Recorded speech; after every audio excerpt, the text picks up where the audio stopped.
여러분 반갑습니다. 매주 보니까 좋네요. 네, 여러분 혹시 혼밥이 뭔지 아십니까? 혼밥? 혼자 먹는 밥. 네. 그러면 혼행? 제가 갑자기 혼자 하는 여행. 네. 갑자기 이게 상들여야 될 것 같은데. 네. 그래서 혼자 하는 뭐 혼행, 뭐 혼영, 혼자 영화 보는 거, 혼쇼, 혼자 쇼핑 가는 거, 혼족. 그래서 혼자서 생활하는 사람들을 혼족이라고 부릅니다. 혼자 사는 것을 나타내는 이런 신조어가 요즘에 많아지는데요. 요즘에 트렌드라고 할 수 있습니다.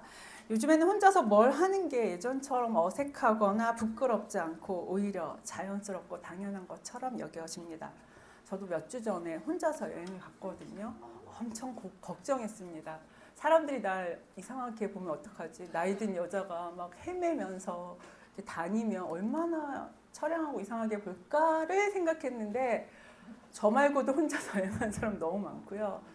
그리고 아무도 저한테 관심을 안 갖더라고요. 그래서 혼자서 할 수 있구나라는 걸 깨달았습니다.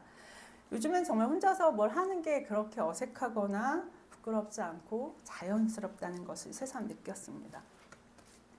그런데 제가 몇 년 전에 생로병사의 비밀이라는 프로를 봤거든요. 아시죠? 근데 그걸 봤는데 혼밥을 할수록 혼자서 밥을 먹을수록 위암 발생률이 높아지고 우울증이 증가한다는 거예요. 제가 혼자 밥 먹고 있었거든요. 혼자 살 때여서 얼마나 화가 나는지 모릅니다. 아니 뭐 누가 혼자 밥 먹고 싶어서 밥 먹나, 어쩔 수 없이 먹는데 그래서 이런 프로 하면 뭐 다 죽으란 말이야? 그러면서 제가 정말 지금 막 울컥하는데 숟가락 던질 뻔했습니다. 왜 그럴까요? 왜 혼자서 밥 먹으면 위암 발생률이 높아지고 우울증도 증가한다? 여러분, 인간 자체가 혼자 살도록 창조된 존재가 아니기 때문입니다. 인간이라는 말 자체가 사람 인자의 사이간이에요. 사이가 있는 사람, 즉 관계가 있는 사람, 관계적인 존재라는 거죠. 인간은 모두 관계를 원하고 인간의 본질은 관계적인 존재라는 것을 드러내고 있습니다. 여러분, 그럼에도 불구하고 왜 요즘에는 혼밥이니 혼공이니 뭐 혼족이니 혼영이니 이런 말이 생기고 혼자 사는 것이 트렌드가 되는 것일까요? 그것은 아마 인간관계의 어려움과 상처 때문일 것입니다. 아무리 인간관계에 관심이 없고 뭐 혼자 있는 것을 좋아하는 사람이라도 그렇다고 혼자만 지낼 수 있는 것은 아닙니다. 단 사람들과의 관계를 맺는 것이 어렵고 불편한 관계를 억지로 해야 하는 것이 싫어하는 거죠. 누구나 인간은 관계를 맺고 싶어 하지만 그로 인해 발생하는 어려움과 상처가 크고 그래서 그것을 피하고 싶어서 혼자 할 뿐이라는 거죠. 이것은 인간이 그만큼 인간관계를 잘 맺지 못하고 그것에 어려움이 많다는 것을 반증합니다. 요즘 왜 우울증이나 정신과적 질환, 자살이 늘어난다고 생각하십니까? 그것도 어떤 면에서는 관계가 건강하지 못하기 때문에 생기는 현상들입니다. 그래서 그런지 지금 그 어느 때보다 인간관계에 대한 많은 기술을 가르쳐주고 강의가 있고 책들이 넘쳐나고 그런 지식과 담론들이 많이 나오고 있습니다. 이것은 무엇이냐? 사람들이 혼자서 뭐 혼공이다, 혼족이다 뭐 얘기하지만 인간관계에 대해서 두려움이 있지만 다른 한편에서는 인간은 늘 관계에 대한 갈망이 줄어들지 않고 진정한 관계를 맺고 싶어 한다는 거죠. 우리는 요즘 계속해서 행복한 교회를 어떻게 만들 수 있을까 말씀을 통해서 살피고 있습니다. 무엇보다도 지체들이 행복한 공동체를 말하는데 여러분 지체들이 행복한 공동체 뭘까요? 소위 말해서 우리가 세상과는 다른 세상에서는 이 관계가 깨어지고 관계가 어렵고 관계에 대해서 두려워하는데 이런 세상과는 다른 진정한 관계와 진정한 교제를 회복하고 누리는 것이 진짜 행복한 공동체, 지체들이 행복한 공동체라고 할 수 있다는 거죠. 교회 지체들을 통해서 세상과는 다른 정말 우리가 진정한 인간이 갈망하는 그 관계와 교제를 누리기 원하는 것, 그것이 우리가 꿈꾸는 행복한 교회, 지체들이 행복한 공동체라는 것입니다. 여러분, 근데 이것은 단순히 만나면 즐겁고 하하호호 하는 게 다가 아니라는 것을 우리가 압니다. 우리가 갈망하는 관계는 단순히 즐겁고 재밌는 관계가 다가 아닙니다. 그런 관계는 세상에도 얼마든지 있습니다. 여러분, 그렇다면 진정한 관계, 진정한 교제라는 것은 무엇일까요? 세상과는 다른 정말 우리가 갈망한다고 생각하는 관계는 도대체 무엇입니까? 여러분, 이번 주부터 다락방이 시작됩니다. 여러분이 꿈꾸는 다락방은 어떤 다락방이십니까? 목사님이 하라니까 하는 거, 이런 거는. 오히려 우리가 이 다락방을 통해서 꿈꿔야 하는 것은 세상에서는 누릴 수 없었던 진정한 관계, 영적인 교제를 누릴 수 있는 다락방, 그것이 우리가 꿈꾸고 우리가 소망하는 그러한 다락방이라고 생각합니다.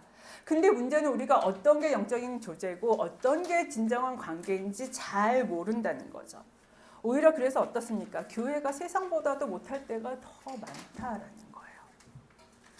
그러면 우리가 한 번쯤 깊이 생각해 봐야 합니다. 그냥 목사님이 구름 못 꺼준다고 갑자기 영적인 교제가 되고 교회 안에서 만난다고 우리가 막 진정한 관계가 이루어지는 게 아니라 어떻게 해야 우리가 정말 하나님이 우리를 혼자 사는 것이 아니라 관계적인 존재로 만드셨는데 이 진정한 관계, 영적인 교제를 나눌 수 있는 그러한 공동체, 그런 다락방을 만들 수 있을까를 고민해 봐야 한다는 거죠.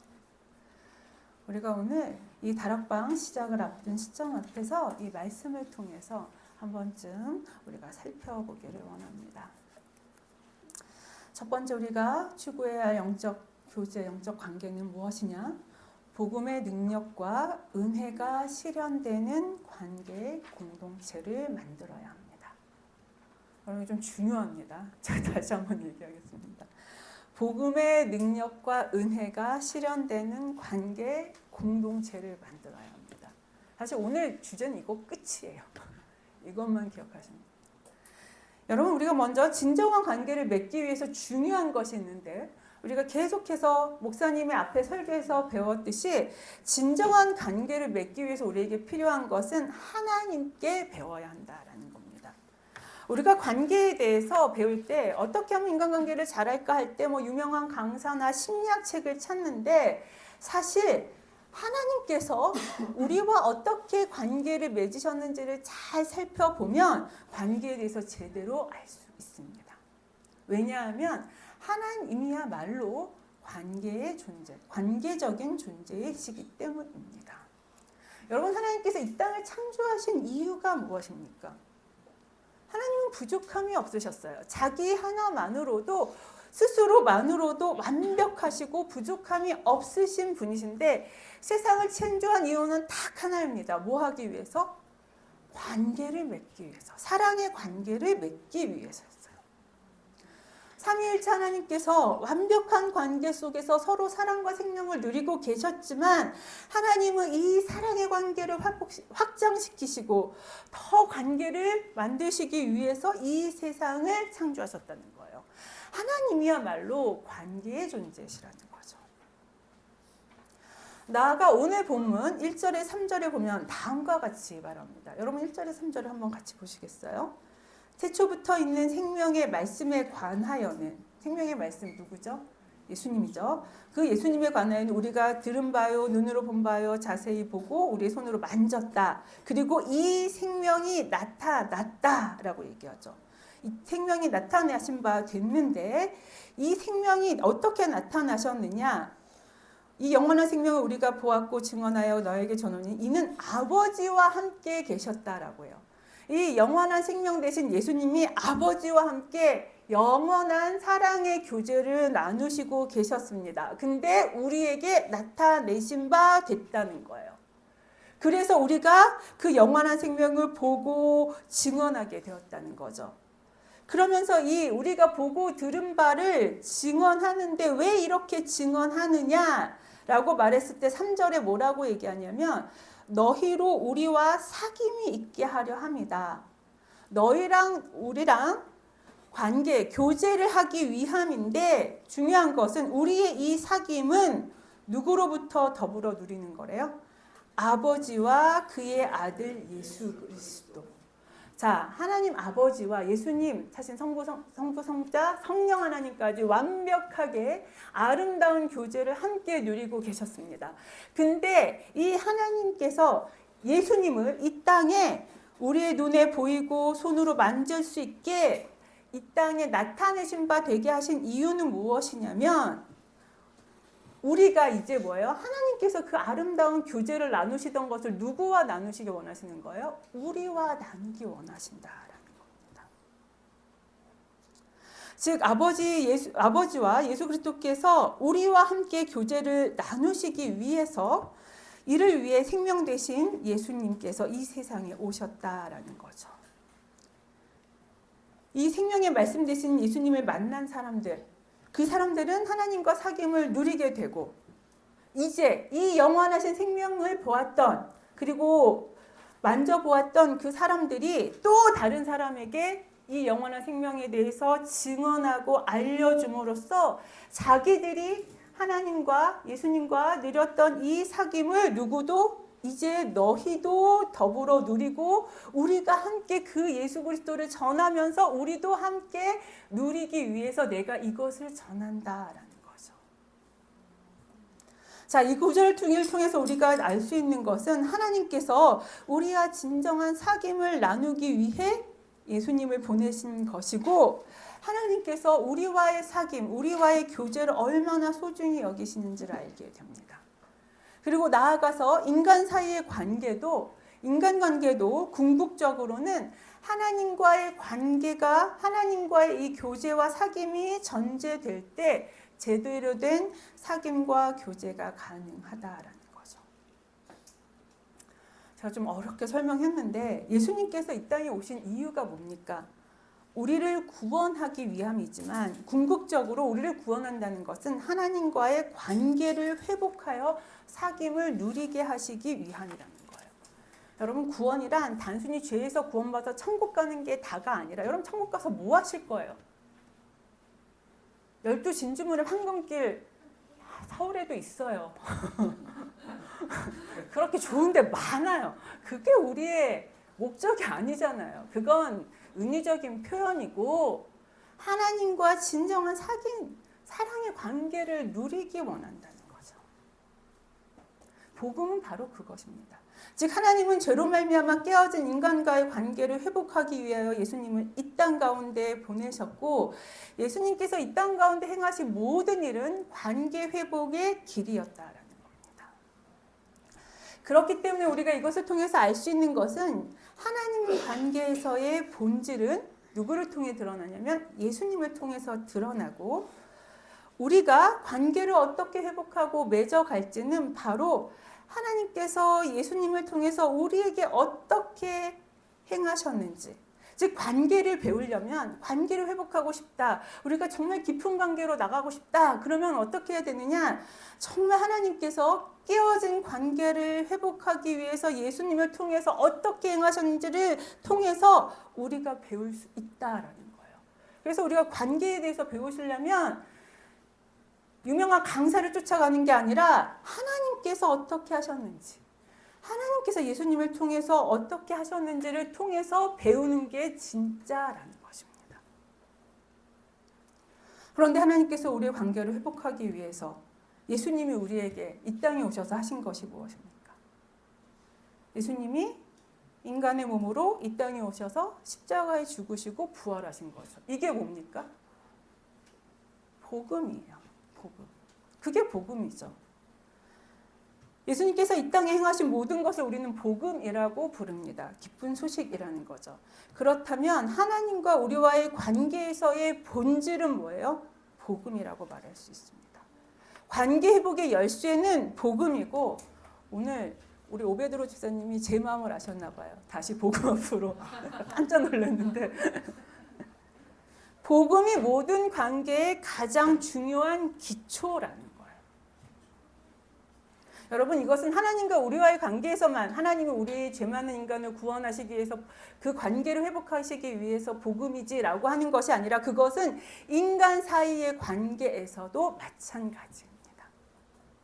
즉 우리가 올바른 제대로 된 관계를 누리기 위해서는 하나님께 배워야 하는데, 하나님께 배운다는 것은 즉 이 땅에 오신 예수 그리스도를 통해서 드러나고, 이 땅에 오신 예수 그리스도가 즉 하신 일, 그 복음을 통해서 우리가 하나님과의 관계가 회복되었을 뿐만 아니라 우리 인간 사이의 관계도 이 복음을 통해서 회복되고 올바로 될 수 있다라는 거예요. 그러므로 인간관계의 본질은 복음이고, 이 복음의 능력과 은혜가 실현되는 관계가 진정한 영적 교제를 나누는 것이라고 할 수 있다라는 것입니다. 그러므로 우리가 추구해야 할 영적인 교제는 우리끼리 모여서 맛있는 거 먹고 그냥 우리들끼리 즐겁고 뭐 서로 사랑하는 거 좋죠. 여러분, 다른 데서도 다 그렇습니다. 근데 중요한 건 우리의 영적 교제의 가장 핵심은 뭐여야 된다는 거예요? 복음이에요. 복음의 은혜가, 복음의 능력이 실현된다는 거죠. 그러므로 우리가 세상과 다른 교제를 만들어간다는 것은 다른 것이 아니라 하나님께서 예수님을 통해 우리와 어떻게 관계를 회복하셨는지를, 즉 복음의 은혜를 깊이 묵상하는 것입니다. 그리고 우리와의 관계를 회복시키셨듯이 이 복음의 은혜와 능력이 서로와의 관계에서 어떻게 구현되고 어떻게 적용되고 어떻게 실천될 수 있을지를 고민하는 거예요. 그럴 때 관계에 많은 어려움과 문제들, 그리고 상처들이 해결되면서 진정한 깊은 관계로 나아갈 수 있게 된다는 것입니다. 여러분 기억하십시오. 진정한 영적인 교제는 무엇입니까? 복음의 능력과 은혜가 우리 관계 속에서 어떻게 실현되느냐, 그것이 실현되는 관계가 진정한 영적 교제라는 것입니다. 그러면 어떻게 이 복음의 은혜와 능력이 실현될 수 있을까요? 두 번째로 우리에게 중요한 것은 연약함을 드러내고 또 받아들여질 수 있는 공동체가 되어야 합니다. 우리의 연약함을 드러낼 수 있고 그걸 받아들일 수 있는 공동체가 되어야 한다는 거죠. 자, 우리가 복음의 능력과 은혜가 실현되는 관계를 맺어야 된다 그러면 이렇게 착각하시는 분이 있어요. 구역 모임할 때, 아니 다락방 모임할 때 구원의 확신 있으십니까? 전폭해서 당신 오늘 당장 죽으면 천국에 갈 자신, 이거 믿어, 그거 물어봐서 네 그렇습니다라고 다 말하면 우리가 복음 안에서 관계를 하는 것이 아닙니다. 여러분, 복음은 훨씬 더 깊이 있고 더 많은 것을 가르쳐주죠. 자, 이를 위해서 우리가 하나님께서 우리를 위해서 하신 일을 살펴볼 필요가 있습니다. 오늘 본문 1절에 보면 태초부터 있는 생명의 말씀이 우리가 듣고 보고 만질 수 있도록 나타내신 바 되었다라고 말합니다. 즉 하나님이신 예수님께서 인간의 몸으로 이 땅에 오신 것입니다. 여러분 잘 생각해 보세요. 하나님이 인간과 관계를 맺는데 아주 근본적인 어려움이 있었습니다. 그게 뭔지 아십니까? 네, 하나님은 영이시고 하나님은 거룩하신 분이라는 거예요. 우리랑 존재론적으로 차이가 있어요. 여러분 구약시대에는 어땠습니까? 하나님을 인간이 보면 죽었어요. 하나님이 보기만 해도 죽었어요. 가까이도 못 갔어요. 왜요? 거룩하신 하나님과 죄 많은 인간은 같이 있을 수조차도 없어요. 그래서 특별히 몇몇 소수의 사람만 하나님 앞에 나아갈 수 있었고 그것도 쉽지 않았습니다. 그래서 인간이 하나님과 관계를 맺고 싶어도, 하나님께서 인간과 관계를 맺고 싶어도 여러분 만나면 어떻게 돼요? 죽잖아요. 어떻게 관계가 돼? 그러니까 인간은 하나님을 두려워할 수밖에 없고 멀리할 수밖에 없다는 겁니다. 더군다나 하나님은 영이세요. 영이신 하나님과 관계를 맺는다는 것이 어렵죠. 여러분, 그러니까 하나님의 실체가 보이지 않아요. 보이지 않는데 무슨 관계를 맺어. 이게 어려운 거죠. 그러니까 인간이 하는 짓이 뭐예요? 우상을 만들어요.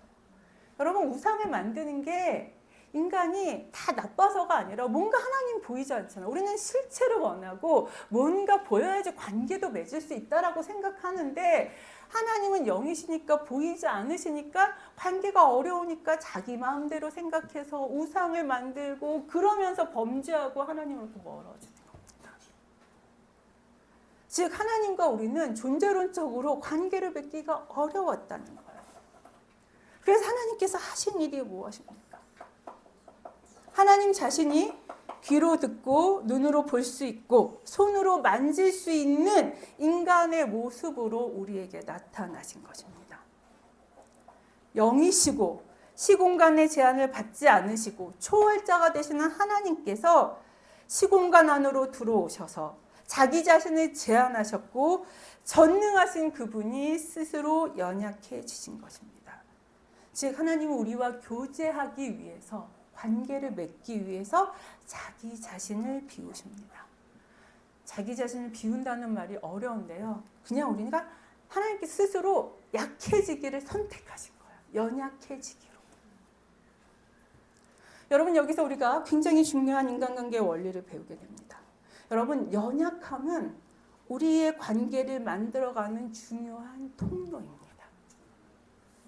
우리는 다른 사람에게 완벽하게 보이고 단점을 보이기 싫어합니다. 나의 약점이나 단점이 드러나면, 연약함이 드러나면 저 사람이 나를 싫어할 것 같고 관계가 깨어질 것이라고 생각합니다.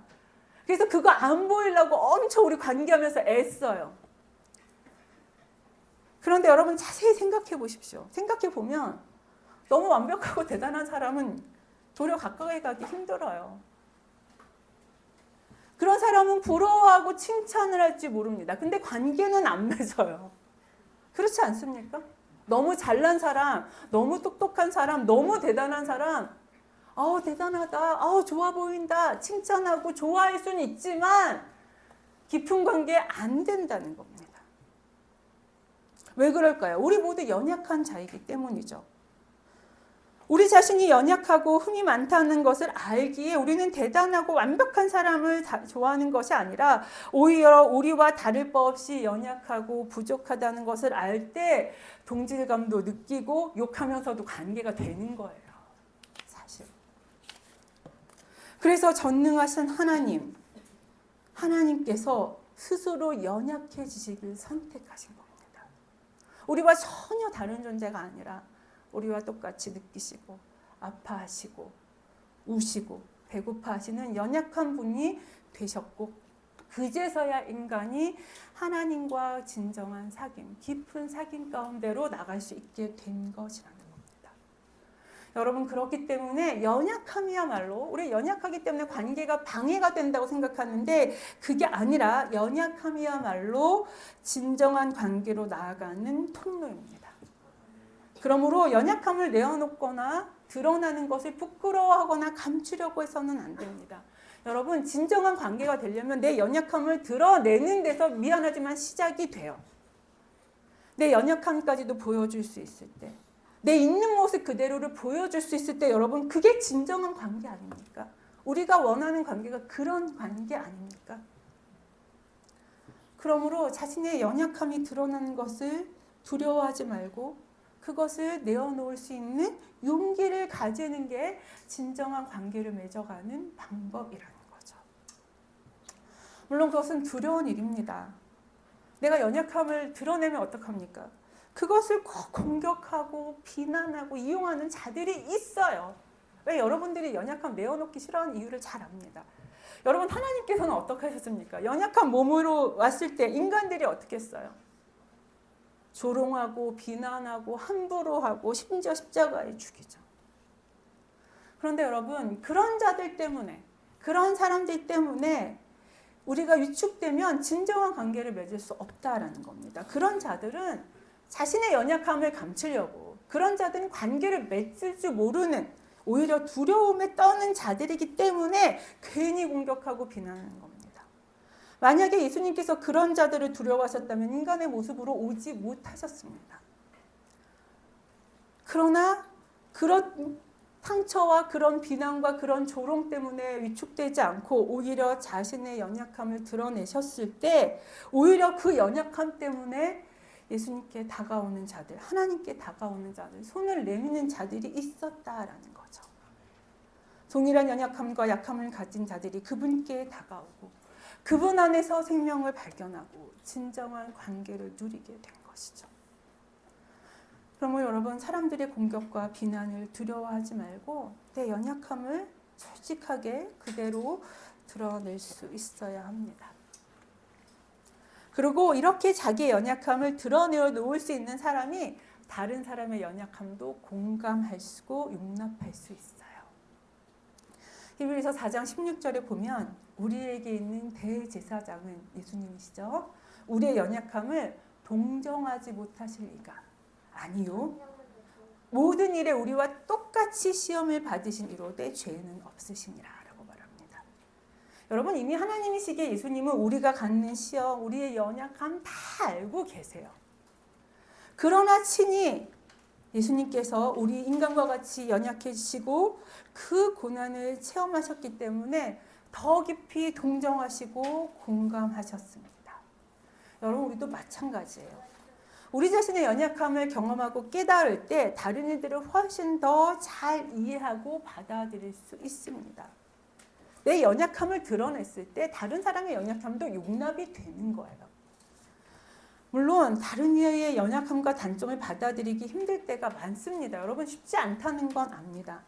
그러나 나도 그렇게 연약한 자지, 나도 그렇게 흠이 많은 자지 라는 것을 인정하면 상대에 대해서 비판하고 평가하기보다 용납하게 된다라는 거예요. 진정한 용납과 용서는 나 자신의 연약함을 인정하고 드러내는 것에서 비롯됩니다.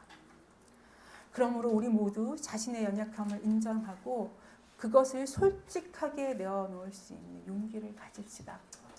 여러분, 저는 우리 다락방이 정말 자기 모습 있는 그대로 자신의 연약함, 가지고 있는 흠, 좀 부족함, 단점, 막 이거 감추려고 애쓰는 것이 아니라 그것까지 또 편안하게 드러낼 수 있고 또 그것이 서로 받아들여질 수 있는 이런 관계가 될 때 진정한 영적 교제가 이루어질 수 있을 것입니다. 세 번째는 예수 그리스도의 은혜가 끊임없이 선포되는 관계가 되어야 합니다. 오늘 우리가 또 생각해 보아야 할 관계의 중요한 본질은 5절에 드러납니다. 5절에 보십시오. 여러분, 5절에 보면은 사도 요한은 무엇이라고 얘기하냐면 내가 너에게 전하는 소식이 있는데 하나님이 무엇이래요? 빛이시고 그래서 뭐가 없대요? 어둠이 조금도 없으시대요. 무서워요. 어둠이 조금도 없대요. 그러므로 우리가 그러면서 뭐라 그러냐면 우리가 하나님과 사귐이 있으려면 뭐예요? 그가 빛 가운데 계신 것 같이 7절에 너희도 빛 가운데 행하면 서로 사귐이 있다 이렇게 얘기합니다. 자, 우리가 하나님과 사귐을 가지기 위해서는 어둠에 있어서는 안 되고 왜냐하면 어둠이 조금도 없으시기 때문에 빛 가운데 있어야 하며 빛 가운데 행해야 한다라고 말합니다. 여러분, 당연하겠죠. 어둠은 다름 아닌 죄를 말하는데 죄가 없어야 진정한 사귐 관계에 들어갈 수 있습니다. 왜냐하면 죄야말로 관계를 깨뜨리는 본질이기 때문입니다. 여러분, 죄의 본질은, 죄가 갖는 가장 큰 본질은 우리의 악함이나 윤리적 도덕적 문제가 아니에요. 죄의 가장 큰 본질은 관계를 깨뜨린다는 것입니다. 여러분, 죄가 있으면 아무리 그 사람이 그러니까 좋은 관계를 맺으려고 해도 관계가 맺어질 수 없고 회복될 수 없고 죄가 있는 곳에는 온전한 관계가 결코 이루어질 수 없다라는 겁니다. 그러므로 하나님과 온전한 사귐, 교제, 관계를 누리기 위해서는 어둠이 조금도 있어서는 안 된다는 말이고 그것은 곧 뭐가 없어야 된단 말이에요? 죄가 없어야 된다는 말입니다. 빛 가운데 행해야만 한다라는 겁니다. 그런데 문제는 뭐죠? 우리가 죄가 없을 수 있냐는 말입니다. 그렇지 않잖아요. 우리는 죄가 없을 수 없습니다. 어떻게? 오시면 뭐해? 이런 생각이 들 수 있죠. 그래서 8절에 사도 요한이 이렇게 말합니다. 우리가 죄가 없다고 말하면, 만일 우리가 죄가 없다고 말하면 뭐예요? 스스로 속이고 또 진리가 우리 속에 있지 아니할 것이요. 10절에도 뭐예요? 만일 우리가 저는 죄 범하지 않았어요 라고 말하면 뭐예요? 하나님을 거짓말하는 이로 만드는 것이니 또한 그의 말씀이 우리 속에 있지 아니하니라. 여러분, 우리가 죄가 있지 않다거나 난 죄를 지지 않았습니다 라고 말하면 거짓말이고 그건 있을 수 없는 일이라고 분명하게 말합니다. 우리는 죄를 지을 수밖에 없는데 그러면 빛 대신 하나님과 어떻게 사귐을 가질 수 있습니까?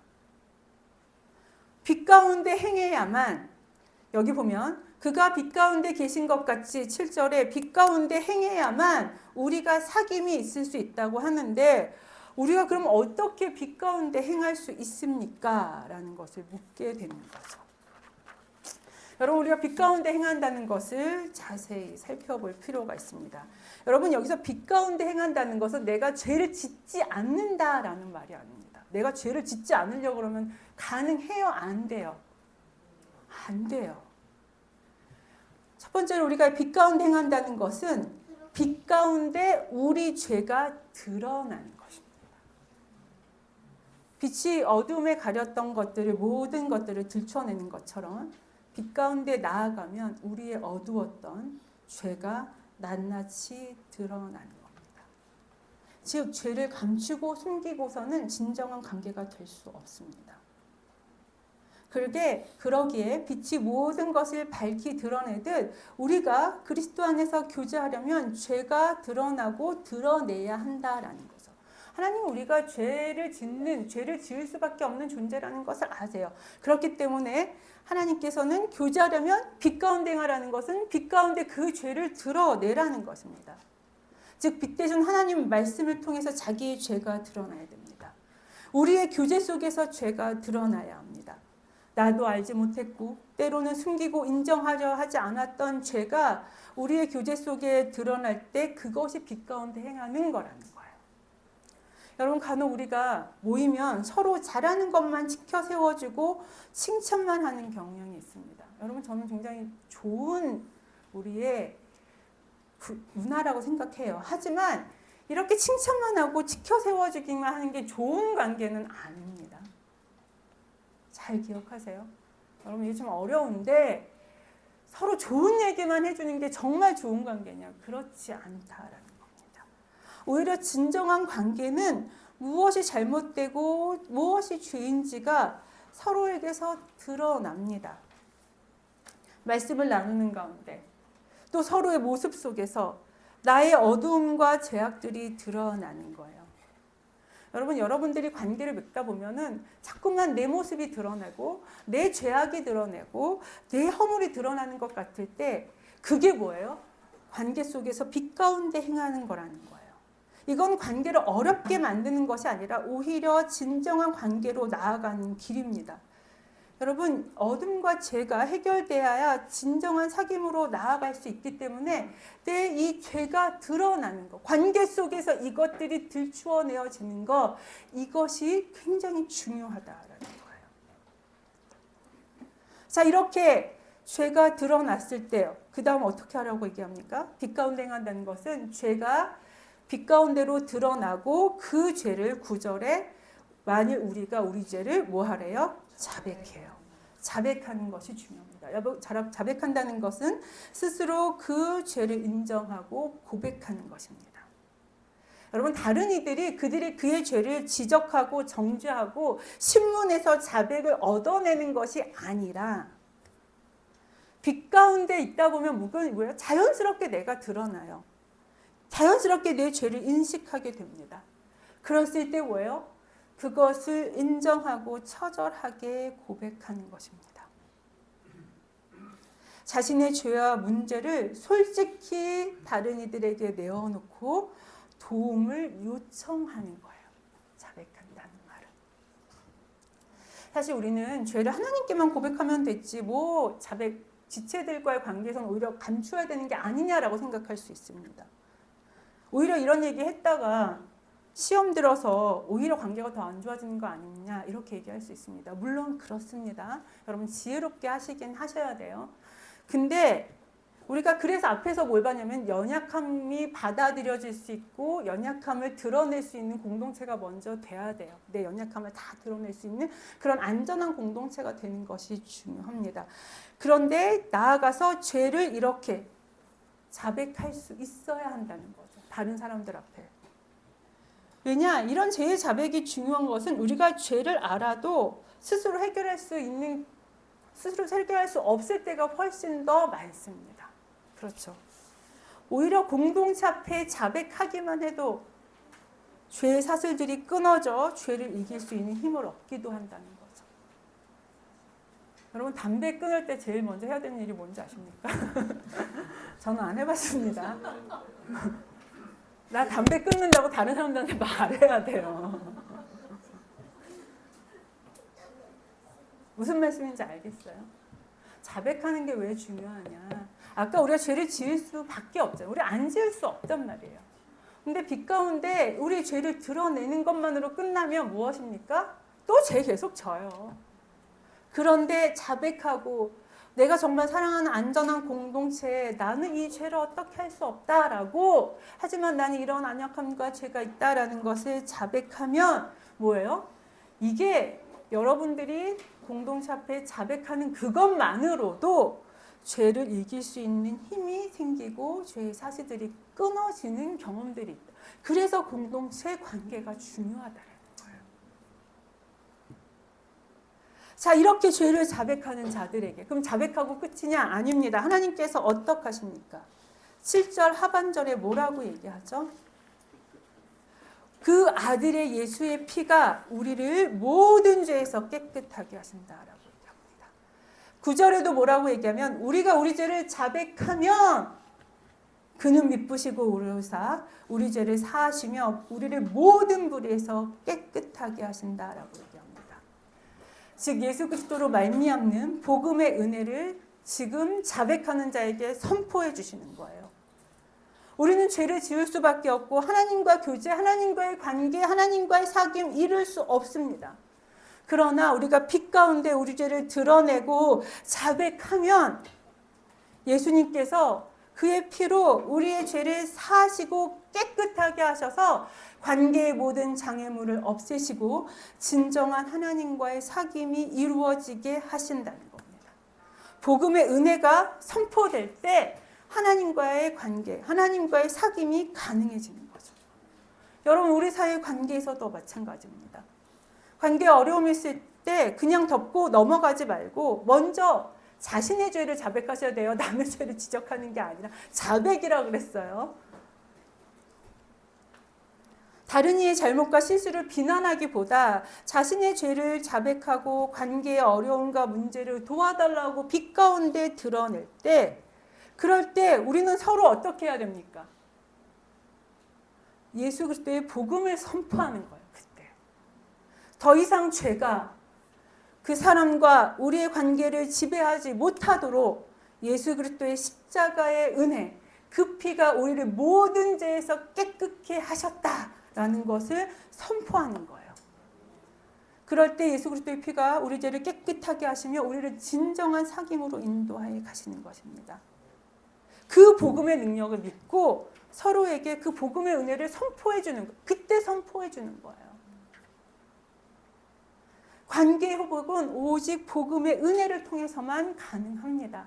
여러분 우리가 마음을 넓게 가졌다고요? 우리가 정말 서로를 이해하려는 마음을 막 대화를 통해 이걸로 되는 게 아니라 복음의 은혜를 통해서만 관계 회복이 가능합니다. 이렇게 우리가 서로의 관계에서 복음의 은혜를 선포해 줄 때 그러할 때 여러분 놀랍게도 그 복음이 우리 안에서 구체적으로 체험되고 실현됩니다. 여러분 정말 용납 못할 것 같고요. 정말 용서 안 될 것 같던 사람이 용서되고 사랑하게 되고, 그리고 뭐예요? 그의 죄가 더 이상 문제가 되지 않게 된다라는 것입니다. 여러분, 많은 사람이 복음을 알면서도 그것을 확신하지 않는 이유는 무엇입니까? 하나님께서는 용서해 주셨는데 사람들은 나를 용서하지 않아요 라고 얘기합니다. 그래서 계속 죄책감에 사여 살고 두려움에 얽매여 삽니다. 여러분, 하나님보다 더 무서운 게 사람이에요. 이러니 어떻게 우리가 복음의 은혜를 누릴 수 있겠습니까?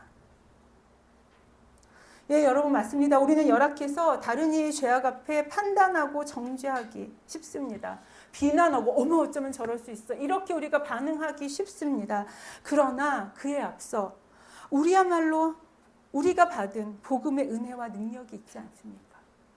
그것을 기억하고 그것을 서로에게 선포할 때, 내 능력이 아니라 그 복음의 능력을 선포할 때 죄가 더 이상 우리의 관계를 깨뜨리고 상처받게 하는 것이 아니라 오히려 우리의 관계를 회복시키고 새롭게 하는 것입니다. 이것이 복음의 능력이에요. 여러분, 우리가 다락방이 모일 때마다 서로의 죄악을 틀어낼 수 있고 그 가운데 뭐예요? 정말 괜찮아가 아니라 복음의 은혜를 선포해 주시는 거예요. 복음의 은혜를. 그래, 그 죄악이 너무 아프고 너무 힘들어. 하지만 예수 그리스도께서 그 피로 모든 죄를 깨끗게 하셨어요. 여러분, 성경이 말하지만 지체들의 입을 통해서 선포되어지는 이 복음이 선포될 때 뭐예요? 진정한 자유, 진정한 복음의 은혜를 누리게 된다는 것입니다. 말씀을 마무리하겠습니다. 제가 설교는 했지만 정말 진정한 영적 관계가, 이러한 관계가 어떻게 구현되고 어떻게 실천될 수 있을지 저도 늘 고민입니다. 그런데 분명한 것은 여러분, 오늘 설교 다 잊으셔도 영적 교제는 다른 것이 아니라 복음의 능력과 은혜가 실현될 때 그게 진짜입니다. 그래서 우리가 복음의 은혜를 더 묵상하세요. 무엇이 복음인지, 하나님 우리를 어떻게 사랑하셔서 어떻게 관계를 맺으시고 또 예수 그리스도 통해서 어떻게 회복하셨는지를 깊이 묵상해야 합니다. 그리고 그것이 그냥 나의 묵상으로 끝나지 않고 우리 관계에서 어떻게 복음이 적용될 수 있을지를 고민하고 기도해야 합니다. 물론 이것은 말처럼 쉬운 것이 결코 아닙니다. 연약함을 드러내고 서로의 죄악에 대해서 자백하고 용납하고 그 가운데 복음의 은혜를 선포하는 것, 인간의 힘으로 할 수 있는 것이 아닙니다. 도리어 연약함을 비난하고 죄를 정죄하고 더 큰 상처와 분열을 가져오기 쉽습니다. 그래서 성령님의 역사가 필요해요. 성령님께서 우리의 관계에 역사하지 않으시면 여러분, 우리가 머리로 알아도요, 막상 저 사람이 죄를 고백하잖아요. 그러면 미운 마음이 들어요. 저 사람의 연약함이 나타나잖아요. 그를 향해서 비난하기 쉬워요. 내 연약함을 드러내놓잖아요. 사람들과의 관계를 가까이 하기보다 뒤로 물러서기 쉽습니다. 사단이 계속 이용합니다. 성령께서 역사하지 않으시면 우리 힘으로는 절대 이런 영적 교제를 이루어갈 수 없습니다. 작은 것 하나에도 어긋나고 상처받고 깨어질 수 있는 것이 우리의 관계입니다. 그러나 우리가 본질을 알았잖아요.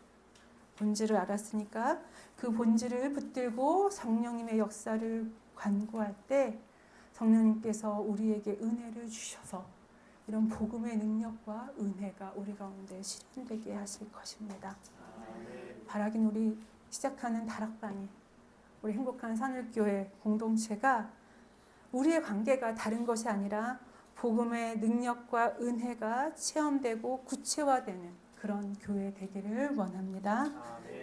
그럴 때 정말 행복한 교회 다른 거 아니라 바로 이 복음의 은혜와 능력이 우리 안에서 실현될 때 그것이 가장 지체들이 행복한 공동체임을 기억하고 우리가 그것을 위해 그 복음의 은혜와 능력이 충만한 교제가 이루어지기 위해 하나님께 간구하고 기도하고 나아갈 수 있는 우리 모든 행복한 산울교회 성도님들 되시길 간절히 기도합니다. 아멘.